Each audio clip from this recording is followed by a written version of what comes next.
Então hoje nós vamos começar uma nova série que se chama mordomia. Quem já ouviu falar nessa palavra mordomia? Mordomo.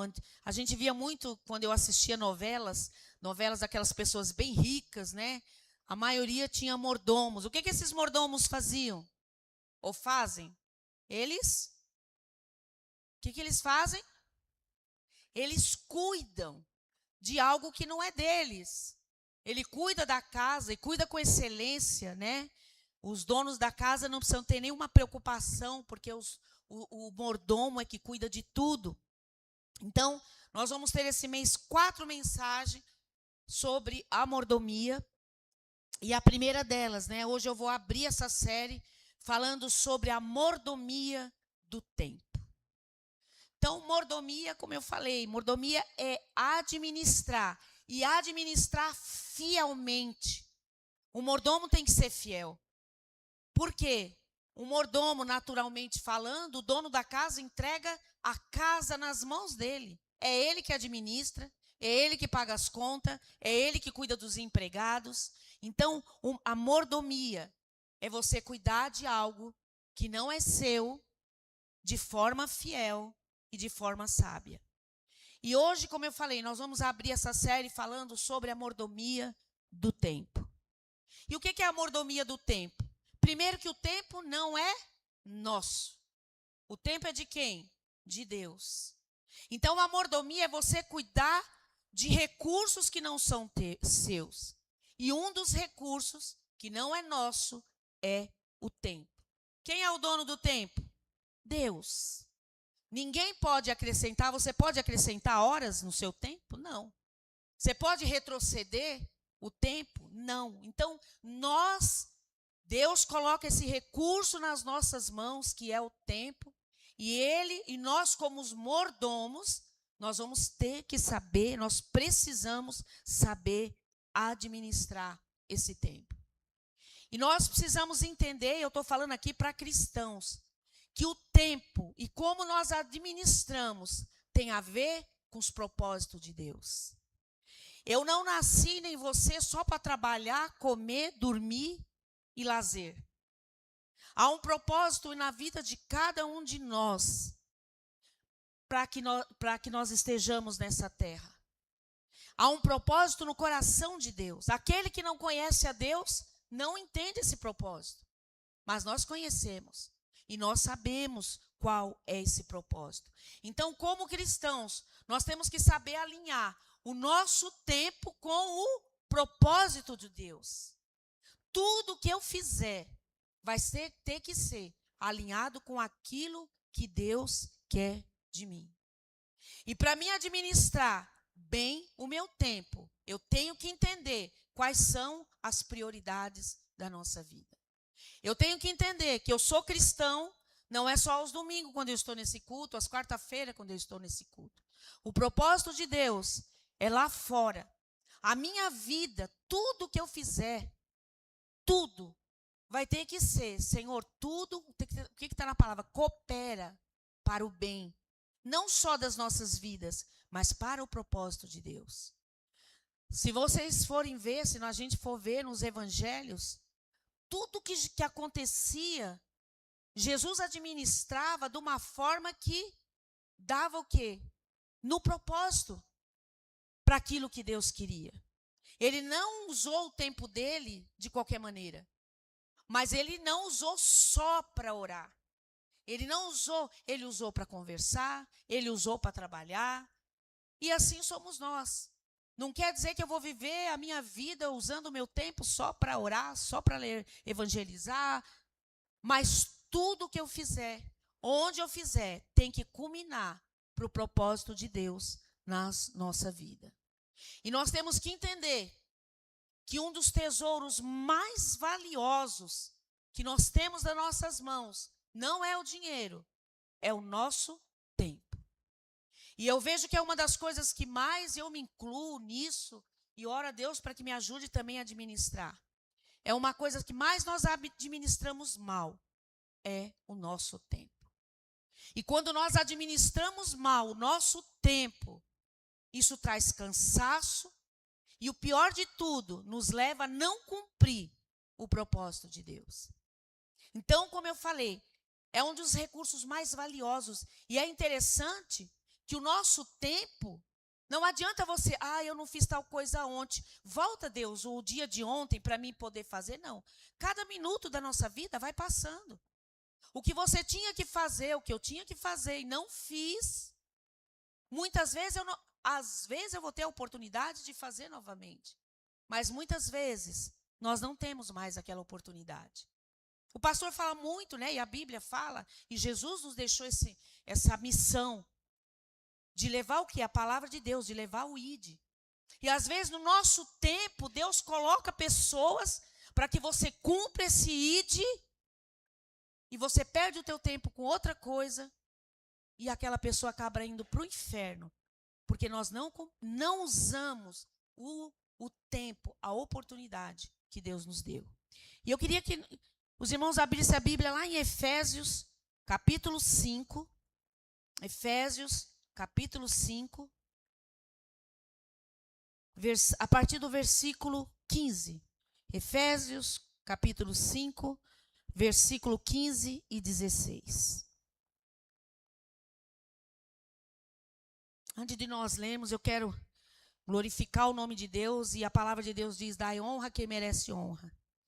Eu vejo que o presente que o Williams recebeu nessa manhã foi essa visitação poderosa da igreja, né, através da sua vida, né, que você continue sendo esse homem de Deus, esse homem de oração, amém? É um presente, né? A presença dele acho que é o maior presente que nós podemos receber, amém? Então, capítulo 5, versículo 15 e 16. Tenham cuidado com a maneira como vocês vivem, que não seja como insensatos, mas como sábio, aproveitando ao máximo cada oportunidade, ou em outras palavras, aproveitando o teu tempo, porque os dias são maus. Então a palavra de Deus diz: nós precisamos ser sábios, fazendo o quê? Das oportunidades que Deus nos dá a cumprir o propósito que Deus tem para nós. E quando nós temos compreensão, como eu falei, desse tempo, as nossas ações, cada minuto da nossa vida vai ser diferente. E aqui diz assim: não vivam, deixa eu ver, cuidado, não sejam como insensato, ou algumas versões não seja como tolo, mas seja sábio. A palavra de Deus está dizendo, nós precisamos ser sábios com o uso do nosso tempo. E a maioria das pessoas, elas têm o tempo como se o tempo tivesse de sobra. Realmente, né? Como a minha mãe, que já viveu mais de 80 anos, ela teve muito tempo. Mas tem pessoas que não. Deus recolhe com 20 anos, com 5 anos, com 15 anos. Então, nós precisamos ver que nós temos que ser sábios, porque nós não sabemos quando esse tempo vai acabar. E a palavra de Deus diz: seja sábio, saiba usar o seu tempo. O tempo é um recurso de Deus, mas Ele coloca nas nossas mãos para que nós venhamos usar de forma sábia ou de forma tola.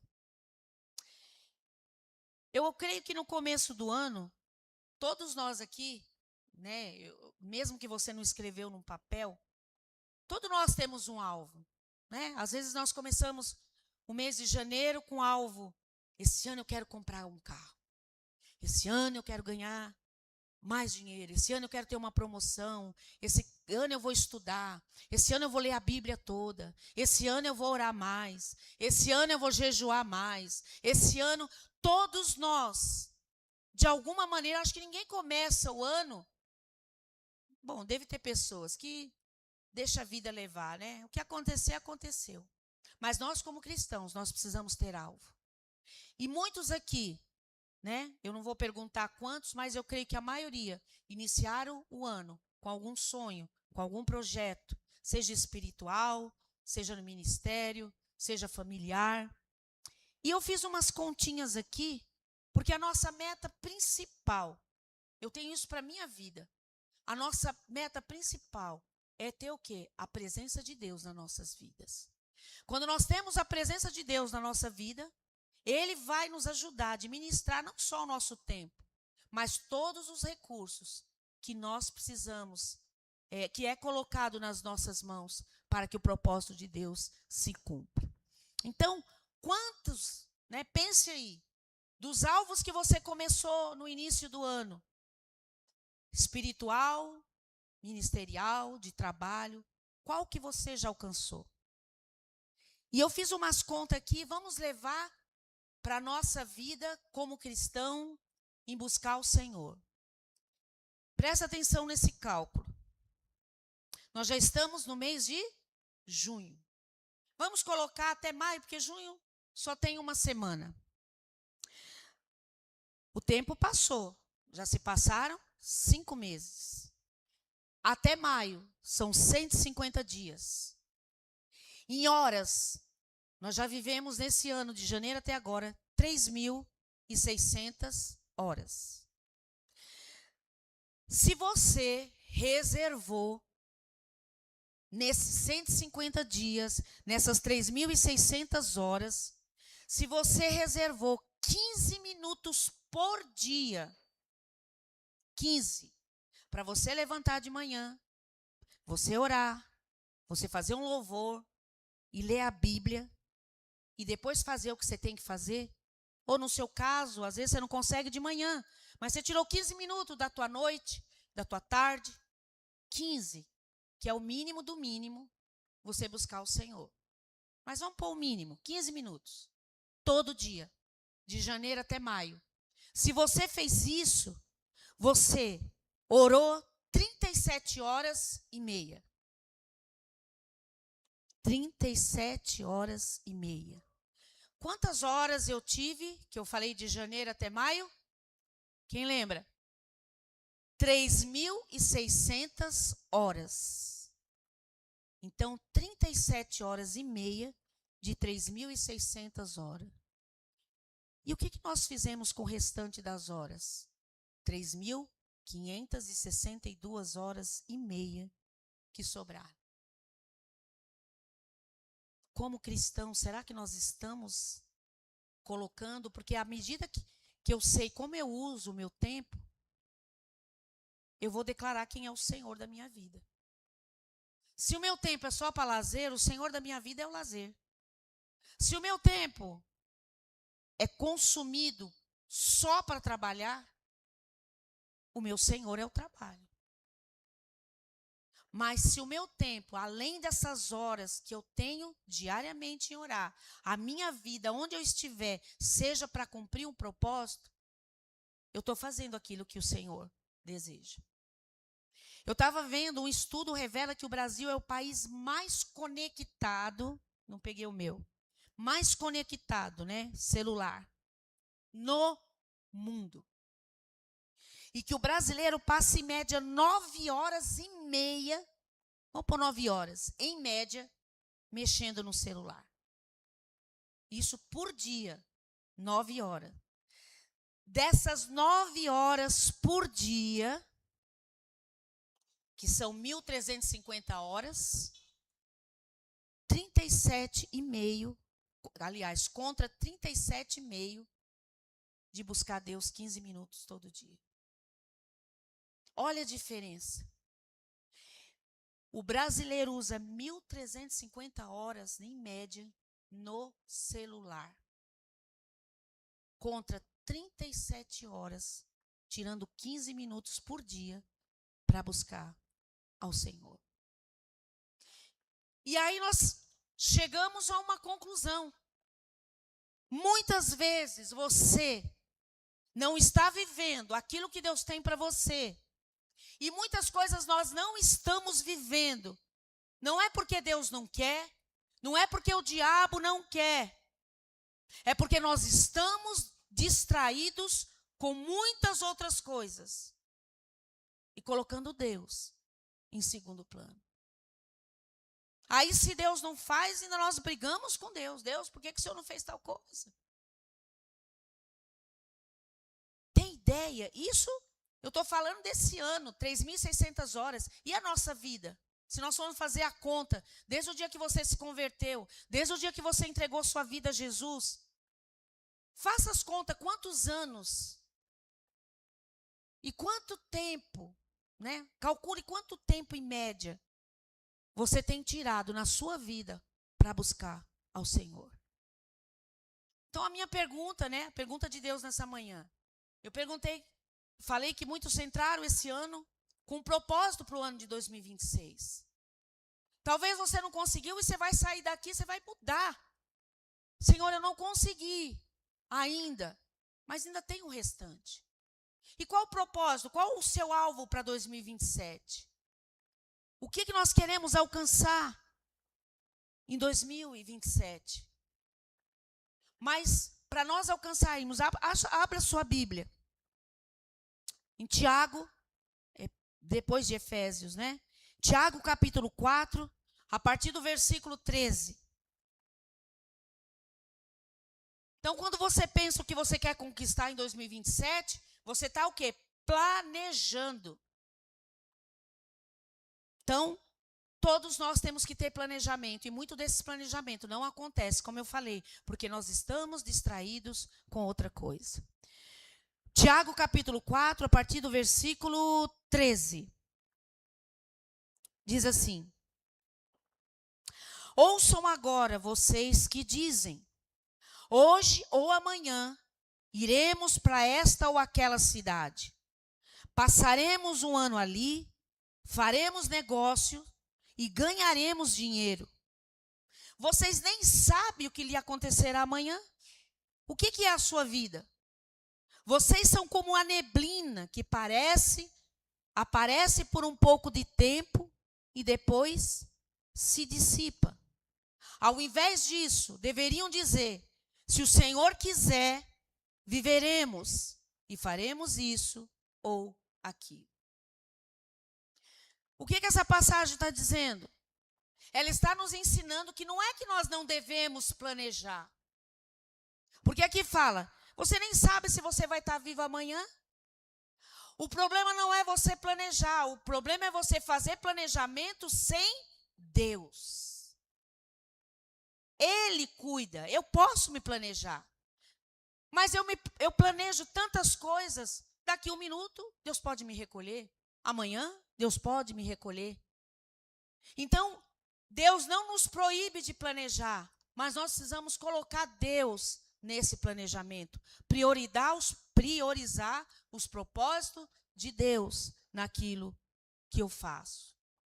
E entender e perguntar para mim mesmo, a forma com que eu estou usando o meu tempo vai glorificar a Deus?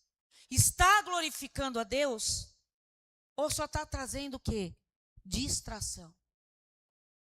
Nós, como cristãos, e muitas vezes não caiu a ficha ainda na maioria dos cristãos, e eu não digo só da Kairos, é que tudo que nós plantamos gera frutos eternos. Tudo que nós fazemos com o nosso tempo vai ter uma colheita. E essa colheita pode ser uma colheita boa ou uma colheita ruim. E como eu falei, o tempo desperdiçado nosso deveria gerar em nós o quê?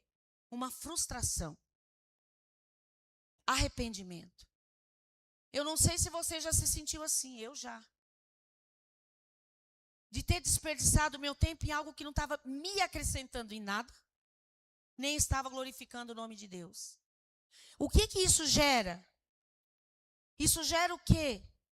Frustração, arrependimento. Aquele que é cristão verdadeiro, ele ouve a voz do Espírito Santo. Olha o que você está fazendo.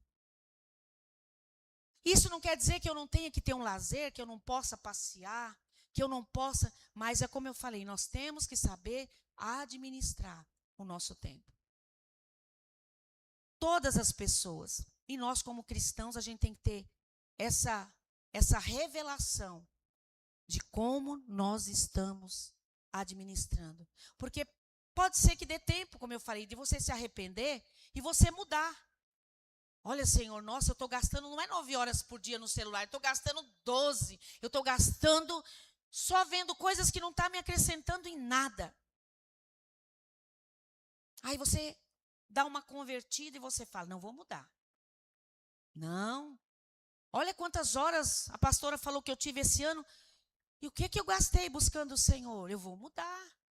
Eu estou arrependido, eu estou frustrado. Às vezes vai dar tempo de você mudar. Mas, como eu falei, o nosso tempo não é nosso. Pode ser que não dê tempo. Deus te recolha antes. E aí? Será que nós temos ideia que nós estamos nos preparando para a eternidade? Isso precisa cair no nosso coração. A nossa vida, nós estamos aqui de passagem. Tudo que nós fazemos aqui, nós temos que pensar lá. Para onde eu vou na eternidade? Para onde eu vou quando eu fechar os meus olhos? Como eu falei, muitas vezes nós desperdiçamos nosso tempo e isso traz o quê? Frustração.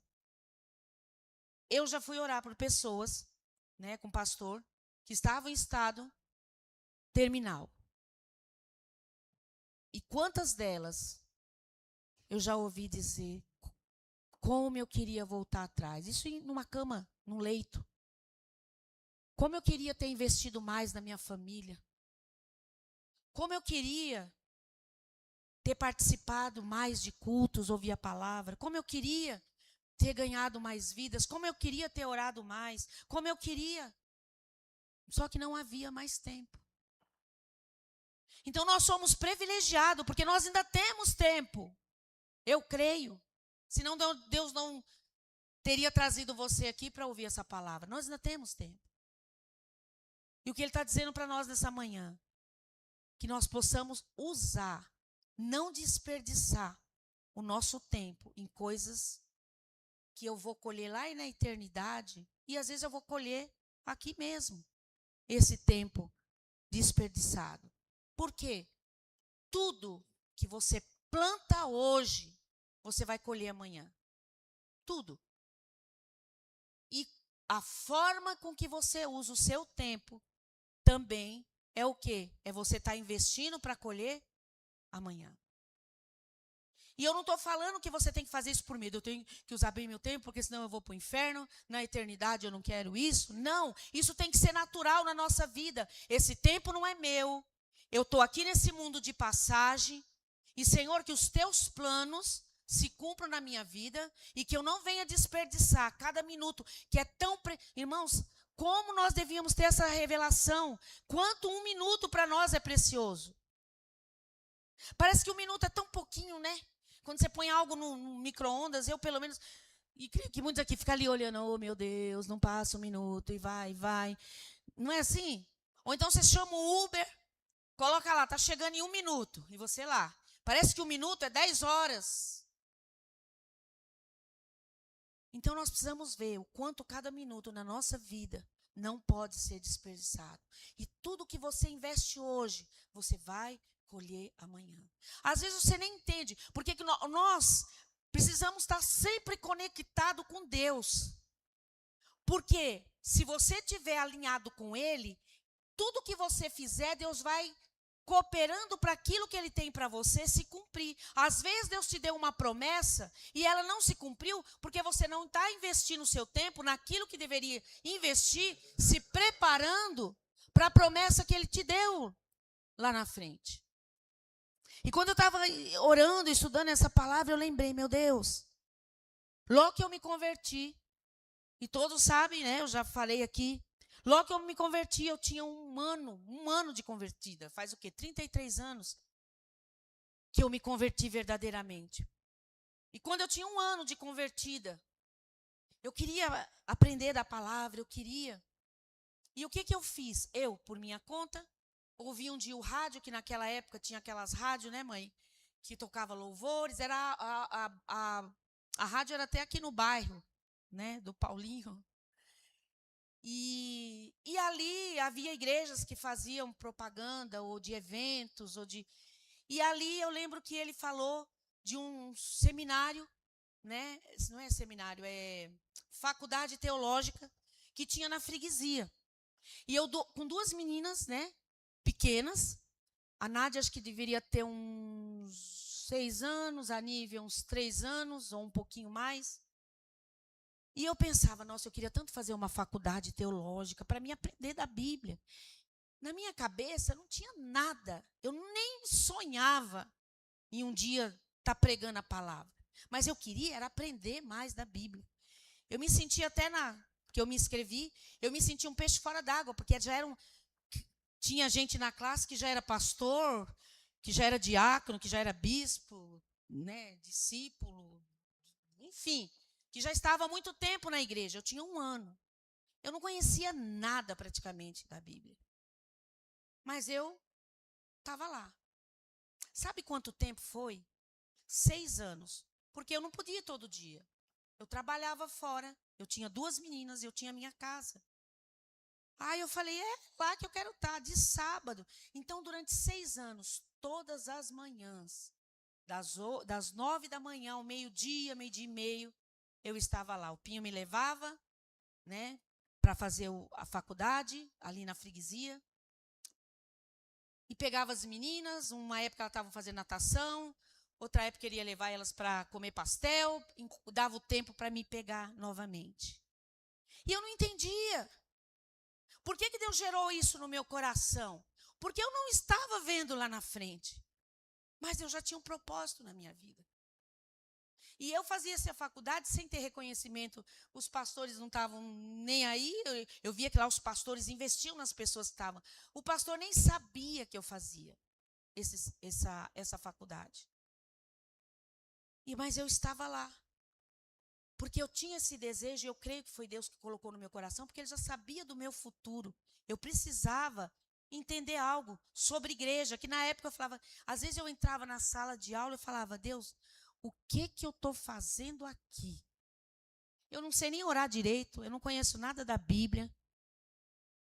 Mas quanto mais eu orava para Deus, mais fome Deus me dava para estar ali. Porque Ele tinha um propósito. E o que isso tem a ver com o tempo? Além de eu querer, como é que fala? Além de eu administrar, eu tenho que administrar bem o meu tempo, eu tenho que perseverar naquilo que Deus coloca para mim fazer de uso desse tempo. Eu perseverei durante 6 anos, eu poderia ter desistido. Eu lembrei também do Will. Quantos anos você vinha aqui, seu pai trazia todo dia para você aprender piano? Quantos anos você tinha, Will? 10 para 11 anos. O pai dele, né, pastor Francisco, eles moram em Osasco, sempre moraram em Osasco. A aula dele era aqui na Vila Zate. Eu esqueci o nome, que ele é até da Igreja Batista, não sei se a mãe conhece. Quantos dias ele trazia, Williams? Era que nem eu, então, né? Eu estava lá, não, você já é mais novo que eu. Ele estava aqui todo sábado para aprender piano. Será que ele imaginaria que um dia ele ia estar em igrejas até muito maiores que essa, como ele já teve, ministrando, tocando, ensinando? Mas ele perseverou, sem saber nem por quê, eu creio que ele estava aprendendo. Mas ele soube investir, o pai dele soube investir. Então, o tempo não é só perseverar, é perseverar com fidelidade e com perseverança. O tempo nós precisamos ser sábios em usar. E assim, nada me fazer parar. Às vezes, mas para que eu estou fazendo isso? Eu não estou entendendo. A Sibéria, que fez o curso com criança, também. Deus faz a parte dele, mas nós temos também que ser perseverantes e não desistir. Quando Deus coloca algo no teu coração, planta no teu coração para você fazer. Nós precisamos ter constância naquilo que nós fazemos que glorifica o nome de Deus, ou vai glorificar o nome de Deus. Porque se nós não fizermos isso, se nós não investirmos o nosso tempo naquilo que Deus quer, sabe quem vai tomar conta da nossa agenda? O diabo. Porque ele vai fazer de tudo, e ele faz de tudo para nos trazer distração, para nos tirar do foco, para nos fazer parar na metade. Para que você está fazendo isso? Para que você está ficando 1 hora orando? Deus nem está te ouvindo. Para que você está lendo a Bíblia? Você nem entende nada. Para que você está lendo? E se você não tiver um foco, se você não estiver colocando Deus, você para no meio do caminho. Para que você está indo no culto todo domingo? Que bobeira, que besteira. Quantas vezes eu ouvi isso? De vizinhos, de parente. Não sei que tem que ficar enfiado na igreja todo domingo. E eu creio que muitos aqui já ouviram também. Mas as pessoas têm que ver a diferença daqueles que sabem usar o seu tempo. Aqueles que têm, né, como as crianças que estavam ali, aqui, investe o tempo desde criança, para que elas conheçam a Deus também. A propósito. E nós precisamos entender que essa constância não é só quando as coisas estão fáceis. Essa constância tem que ser também nos momentos difíceis. Porque muitos cristãos estão felizes na presença de Deus, eu estou com um ótimo emprego, eu estou, enfim, Deus me deu algo que eu pedi, eu estou feliz. Se vem uma circunstância contrária, já não vai mais no culto, já para. Quantas pessoas às vezes colocam um alvo? Esse ano eu vou ler a Bíblia inteira. Aí no meio do caminho o diabo vai trazendo distração. Hoje não dá, amanhã eu leio, depois eu leio. Quando ele vê, já chegou dezembro. Ele não leu nenhum livro da Bíblia. Por quê? Porque se distraiu. Então, mesmo que as circunstâncias estejam contrárias, eu tenho que usar meu tempo de forma sábia, investindo naquilo que eu vou colher lá na frente. É fácil? Não é fácil. Você trabalhar na obra de Deus, você orar, você estar no culto, você louvar, quando as coisas estão difíceis. Como eu falei, eu tenho mais de 30 anos de evangelho. Quantas coisas eu já passei, e a minha família já passou, e creio que muitos aqui, mas não desistiram de buscar o Deus. Às vezes vim chorando para a igreja, às vezes sem lágrima nos olhos, mas o coração totalmente abatido, mas estava lá, buscando a presença, levando a palavra, trabalhando no ministério que Deus colocou. Quantos aqui ainda hoje, né? Às vezes trabalham a semana inteira, né? Tem aqueles que trabalham durante a semana, saem de casa 8 horas, 6 horas da manhã, 7 horas, volta meia-noite, porque tem que trabalhar, tem que estudar, tem que cuidar da casa, tem que cuidar dos filhos, mas continuam constantes. Nossa, eu estou cansado. O sábado, oh, meu amorzão, obrigada. Espero que eu lembre de beber, né? Obrigada, Anjo. Aí chega o domingo, o sábado, tem que fazer trabalho, porque eu estudo no sábado e no domingo eu estou cansado. Não dá para ir na igreja. É fácil você vir no culto? Se você veio a semana inteira, o seu tempo foi para trabalhar, o seu tempo foi para estudar, o seu tempo foi para cuidar da casa. No domingo você está cansado mesmo. Mas mesmo cansado, persevere em investir seu tempo para buscar o Senhor. Nunca será em vão. Nunca será em vão. Mas tem algo que Deus, como eu falei, Ele não está nos proibindo de trabalhar, Ele não está nos proibindo de fazer só a obra, porque muitas vezes nós também investimos nosso tempo só em fazer a obra dentro da igreja. E olha o que acontece. Abre a sua Bíblia lá em Lucas, capítulo 12, versículo 35. Lucas, capítulo 12. Irmãos, vocês viram como eu estou chique? Estou de tablet. Vim com medo no meu coração. Eu falei, Senhor, eu não vou conseguir. Minhas folhinhas sumiram. Vocês viram? Glória a Deus. Eu vou confessar algo para os irmãos. Há uns 3, Lucas 12. Já vou falar. Só espera um pouquinho. Acho que a Nívia não está aqui nem o Tiago, eu não me lembro. Mas acho que uns 4 anos atrás, acho que até mais, nós temos uma reunião E eles, né, mais tecnológicos que falam, né, o assim, usando mais. O Tiago e a Nívia, não, vamos comprar um tablet para cada um dos pastores, é melhor, não sei o quê. E a igreja investiu. Um tablet para cada um. Comprou um para o Tiago, um para a Nívia, um para mim, um pupinho. O meu, acho que eu dei para o Williams, não foi o Williams? O Williams precisava. Falei, Williams, leva meu tablet, porque não dá, não consigo, eu vou me perder. O Pinho era esse, que quem usava era o Davi para jogar. E Deus, às vezes, coloca... Olha o tempo, né, gente? Coloca, às vezes, a gente na cova dos leões, né, Fernando? Eu falei para o Fernando essa semana, Fernando, Deus me colocou. Por quê? Eu me acostumei com meus papezinhos, gente. Eu sou daquela época. Eu não, esses negócios de... Então, eu me sentia segura com meus papéis. Eu não sei porque eu estou falando isso para vocês, mas amém. E aí, essa semana, eu tinha que pregar na quarta e tinha que pregar hoje. Na quarta mesmo, foi que do nada, minha impressora pifou.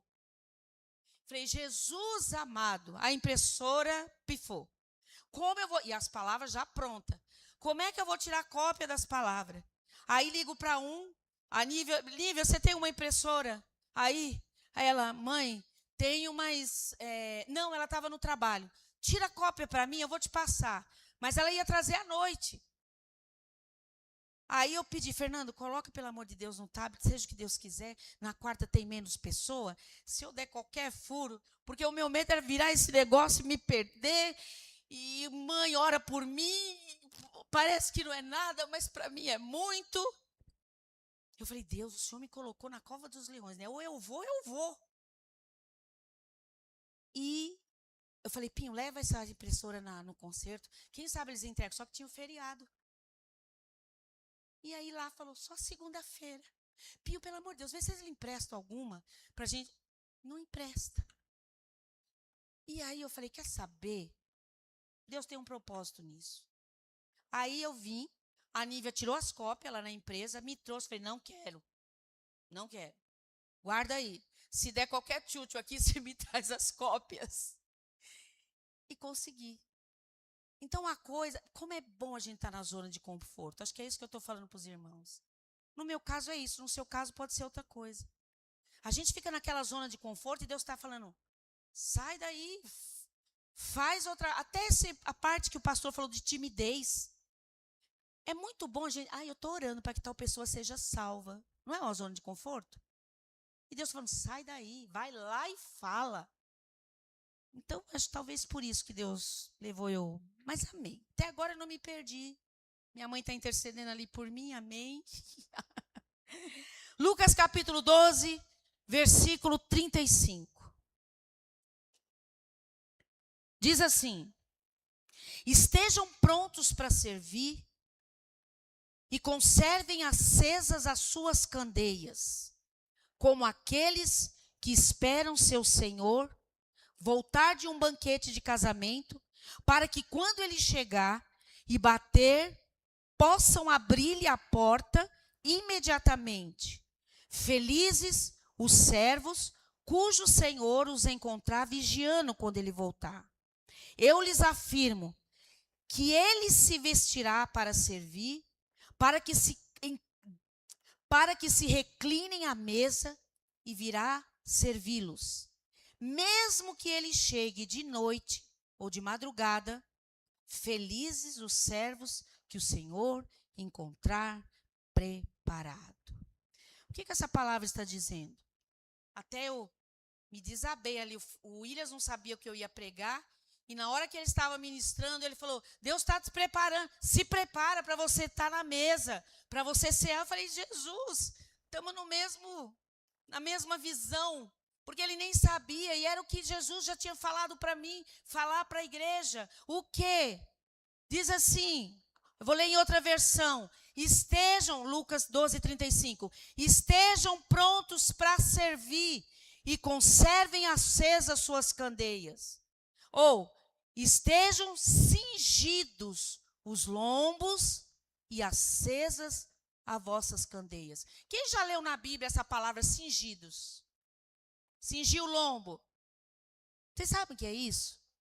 O que é cingir os lombos? Ou cingir-se? E aqui fala, sim, estejam cingidos os vossos lombos e acesas as vossas lamparinas, candeias. Naquela época de Jesus, vamos entender o que é cingir. Naquela época de Jesus, qual era a vestimenta deles? Era calça comprida? Era mini saia? Era macacão? Não. Eles usavam o quê? Túnica. Presta bem atenção. Estejam cingidos. Eles usavam túnica. O que era cingir? Ah, eu nem pensei, mas tem a ver. Que eu vim de vestido, mas não pensei não, estou lembrando agora. O que eles faziam? Para eles correr, para eles trabalhar, era perigoso fazer o quê? Pisar na túnica. Né? O meu não é tão comprido, mas eles usavam. Então, como é que eles iam trabalhar ou correr? Então, o que eles faziam? Eles cingiam. O que eles faziam? Eles amarravam com uma cordinha até aqui para poder fazer as coisas. Isso é cingir. E o que a palavra está dizendo? Estejam, o quê? Cingidos os vossos lombos. Para que eles faziam isso? Para trabalhar. Para trabalhar. Eles não conseguiam trabalhar com aquelas túnicas longas. Então, o que Deus está falando? Estejam cingidos. Mas o que ele pede? E acesas as vossas candeias. O que é candeias? Muitos aqui não conhecem. É que nem uma lamparina. Tem que estar aceso aquela luz. Naquela época não havia luz, não havia enel. Então, eles usavam as candeias, usavam as lamparinas. Estejam cingidos, fala de estar pronto para trabalhar, estar pronto para fazer. Eu estou nessa terra como mordomo do meu tempo para trabalhar, tanto secularmente como na obra de Deus. Então ele fala, cinja os teus lombos, trabalhe lá fora. Ninguém está proibido de trabalhar para ser cristão.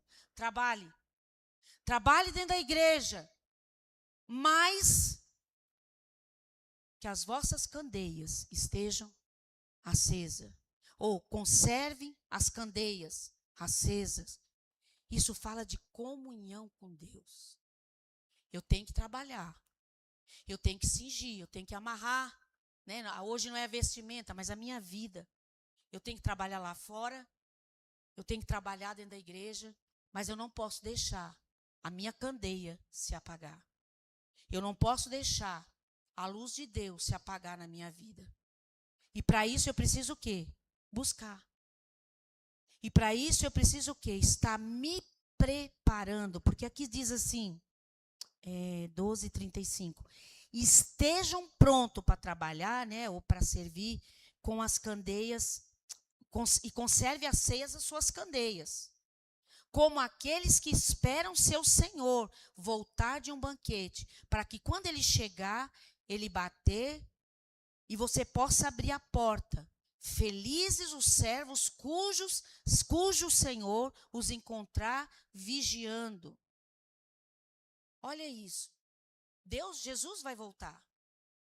E ele está falando, feliz aqueles que se prepararam, feliz aqueles que investiram, feliz aqueles que buscaram obedecer a palavra de Deus, feliz aqueles que não brincaram de ser cristão, felizes aqueles que oraram todo dia, felizes aqueles que leram a Bíblia todo dia, felizes aqueles que adoraram a Deus todo dia.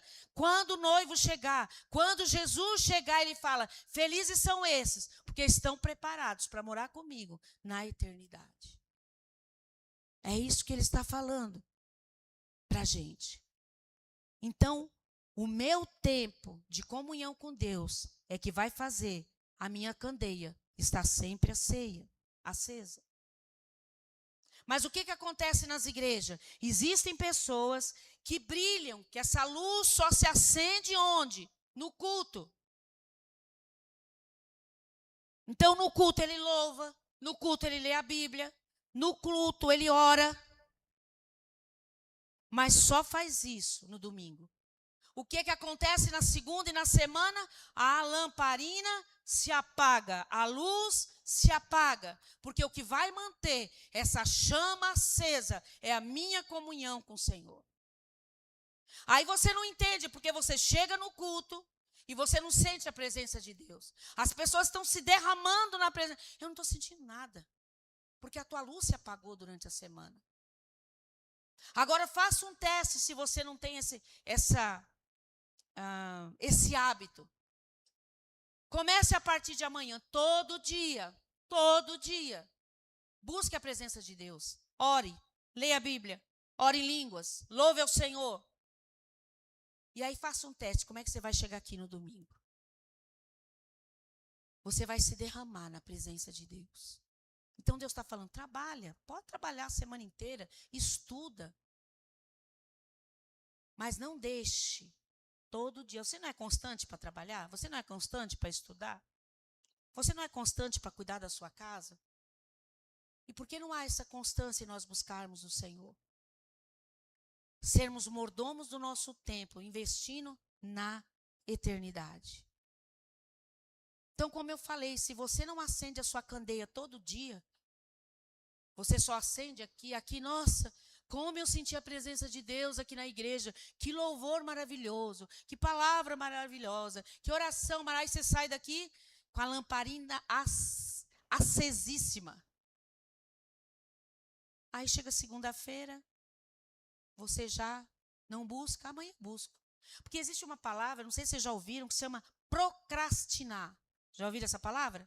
Sabe o que é procrastinar? É você sempre deixar para depois. Depois eu oro, depois eu leio a Bíblia. Eu não vou nesse culto domingo, no outro domingo eu vou. E quando nós vamos procrastinando a nossa comunhão com o Senhor, a nossa luz vai se apagando. Aí você não entende, porque você está frio espiritualmente. Presta atenção. A devocional todo dia, esse tempo de oração, a reunião do PG, os cultos de domingo, os cultos de quarta, as vigílias que tem aqui de oração. Não precisa me responder.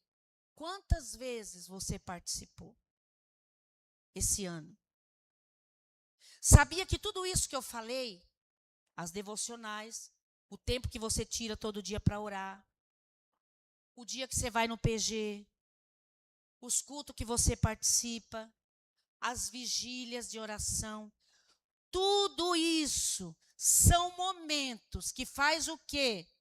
A tua lamparina está acesa. Tudo isso. Então, a mordomia do meu tempo tem que ser viver de uma forma de que Jesus vai voltar e Ele vai nos encontrar preparados. Quarta-feira nós ministramos uma palavra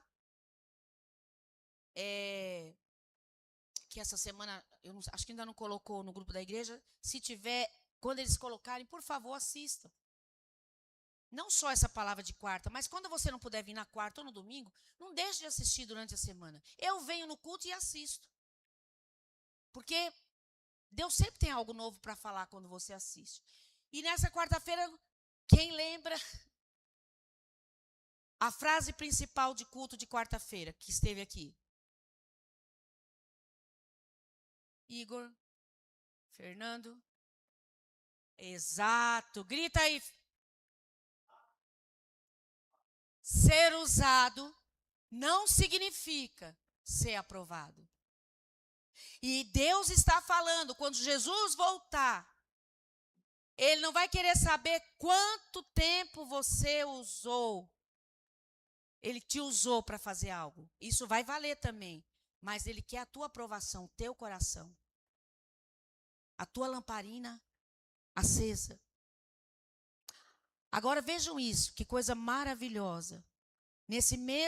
Acho que é nesse mesmo versículo. Nesse mesmo capítulo. Lucas 12, versículo...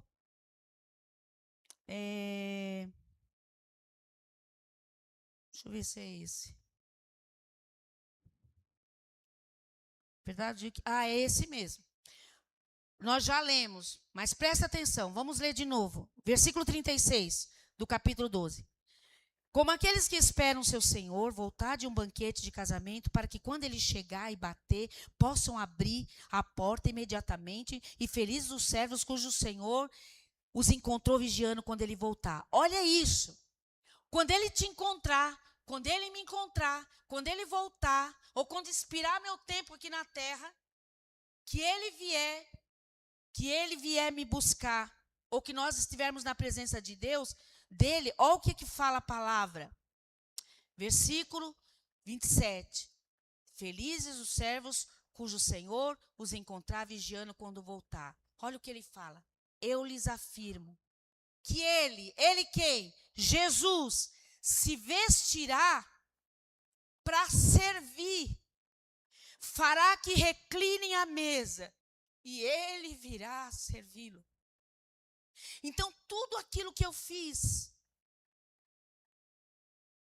hoje, que eu faço hoje, eu trabalho na obra, a minha candeia é acesa, eu sirvo o Senhor, eu sirvo as pessoas. Nesse dia vai ser totalmente o inverso. Ele vai nos servir. Nós vamos sentar à mesa com ele. E ele vai falar, você não precisa trabalhar mais. Eu vou te servir. Vocês já pensaram que honra você sentar à mesa com Jesus e ele servir? Até hoje foi algo profético, agora que estou me lembrando. Que o pastor fez o ministério de louvor nem tocar. Eu creio que Deus estava falando já conosco. Não que meu esposo seja o Jesus, mas estava na representação. É isso que vai acontecer. Os que cantam, os que tocam, não vão precisar ficar lá tocando. O próprio Senhor vai o quê? Encher aquele lugar de adoração. Agora você imagina ser servido pelo Senhor. Mas quem é que ele vai servir? Quem ele encontrar, preparado. Então nós chegamos a uma conclusão. O nosso tempo, e quando a gente entender isso, a gente vai querer saber usar. O nosso tempo é um intervalo entre a promessa de Deus e o cumprimento dela. Quando você se converte, qual é a promessa de Deus? Que um dia ele vai voltar e vai buscar a igreja. A promessa. E o cumprimento dela? Jesus voltando. Ou ele voltando para buscar a igreja, ou ele nos recolhendo. Pode ser que a gente morra antes da volta dele, mas vai se findar ali. O que nós vamos fazer nesse intervalo? Quando chegar no tempo, será que nós vamos estar preparados para sentar à mesa com ele? Deus falava, servo bom, você foi sábio, você foi sábia em usar o teu tempo. O teu tempo foi com propósito, o teu casamento foi com propósito, os filhos que Deus te deu foi com propósito. O que nós estamos fazendo? Glória a Deus por aqueles que estão investindo nos filhos o tempo para falar de Jesus, que não esperam. As lamparinas dos nossos filhos também têm que estar acesas.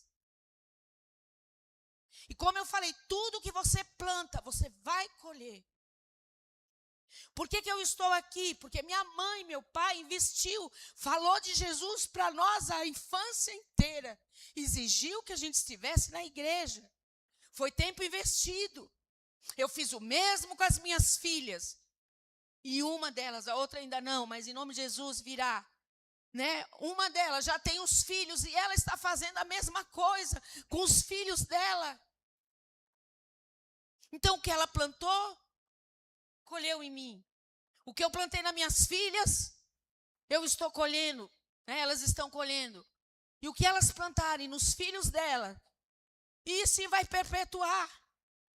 Mas a vida de muitos cristãos hoje em dia não tem ideia que as crianças também precisam que as lamparinas delas estejam acesas. Porque chegará um momento que ela terá que decidir sozinha se ela quer caminhar no caminho do Senhor ou se ela quer seguir outro caminho. Lamparinas acesas, candeias acesas. Lá em Apocalipse 19, nós já estamos findando. Apocalipse 19, versículo 7. Lá no fim da Bíblia.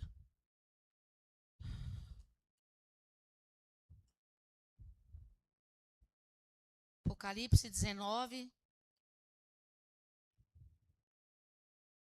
Está difícil. Versículo 7. Diz assim: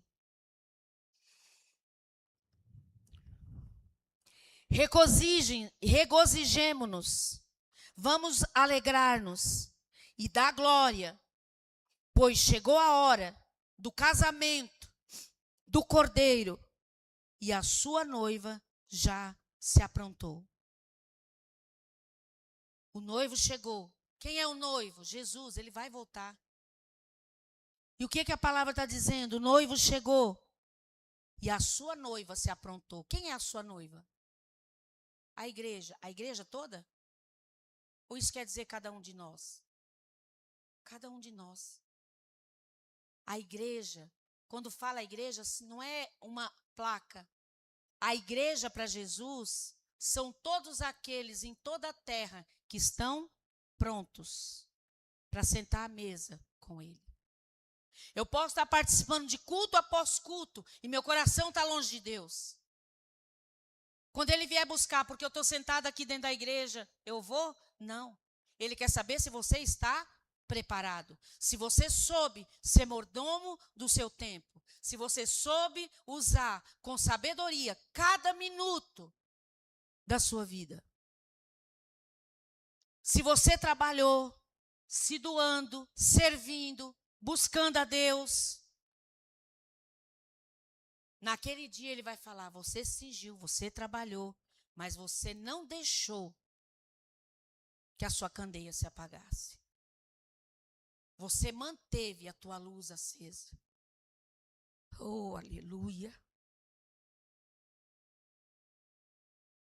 E uma coisa importante que nós precisamos entender.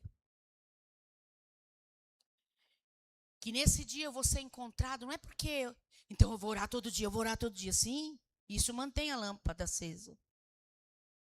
Mas eu tenho que entender que o propósito de Jesus para a nossa vida nesse mundo é revelar o Filho de Deus. Por que Deus usou o pastor para falar? Quebra essa timidez, fala de Jesus, traga as pessoas para ter um encontro com Jesus. Porque esse é o maior propósito da nossa vida. Revelar Jesus. Não é só falando, é com a minha vida.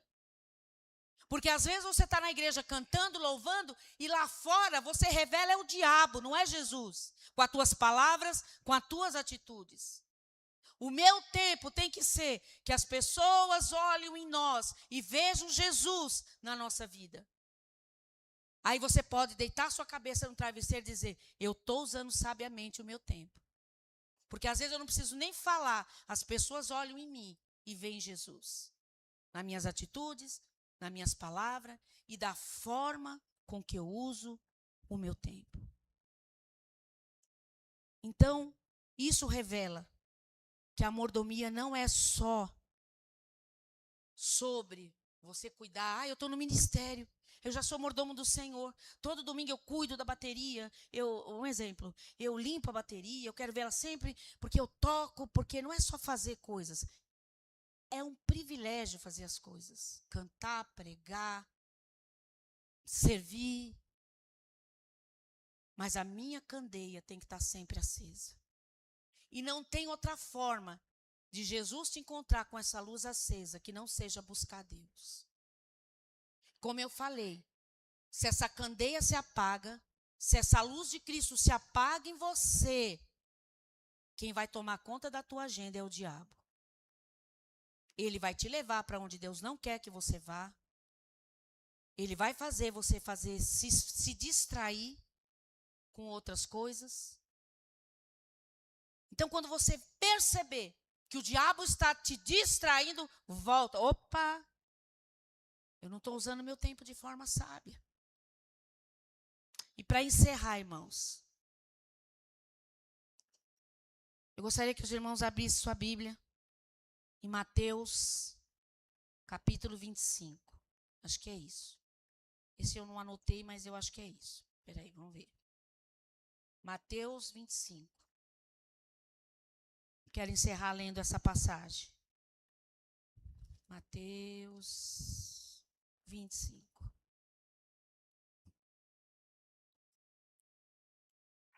É uma parábola bem conhecida, a parábola das 10 virgens, que fala claramente o que vai acontecer quando Jesus voltar para buscar a sua igreja, para sentar à mesa com ele e ser servida por ele.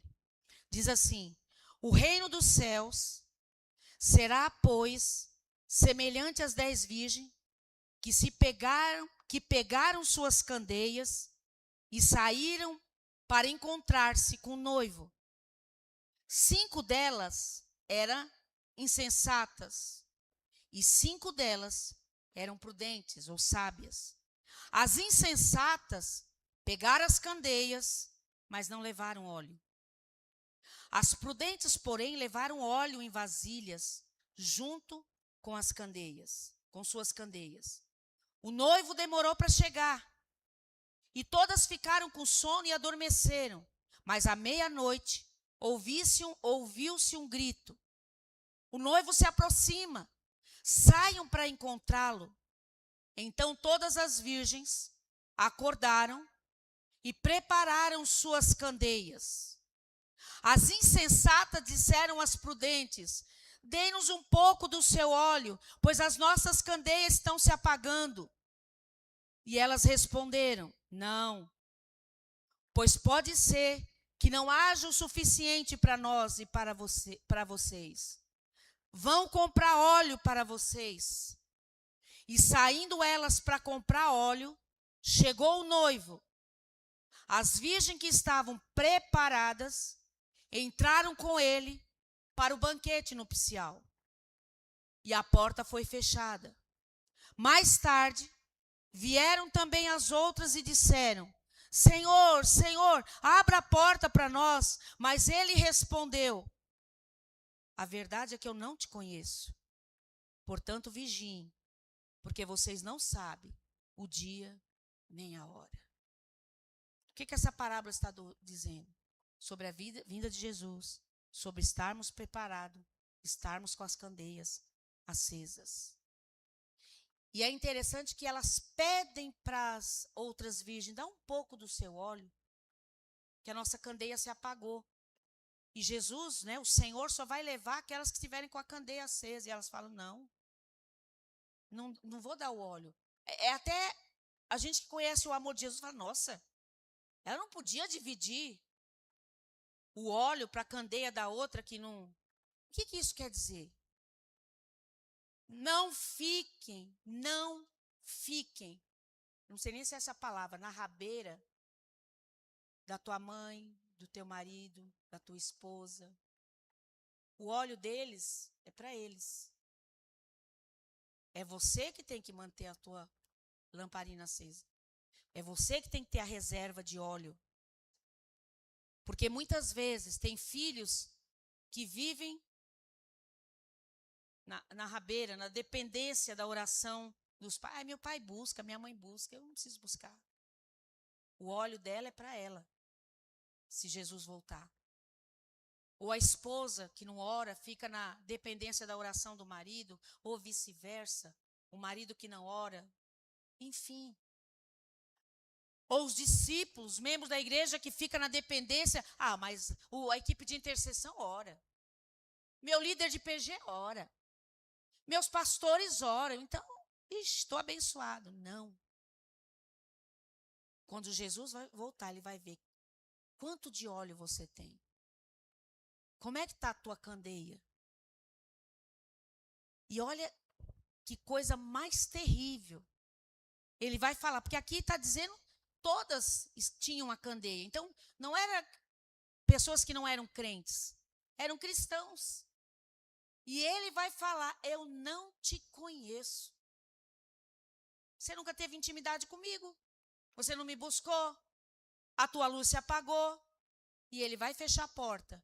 E não haverá mais tempo para entrar. Então, irmãos, que nós saiamos daqui com o nosso coração. Deus não está aqui para trazer peso, mas para nos alertar. Como é que nós estamos administrando o nosso tempo? De forma sábia ou como tolo?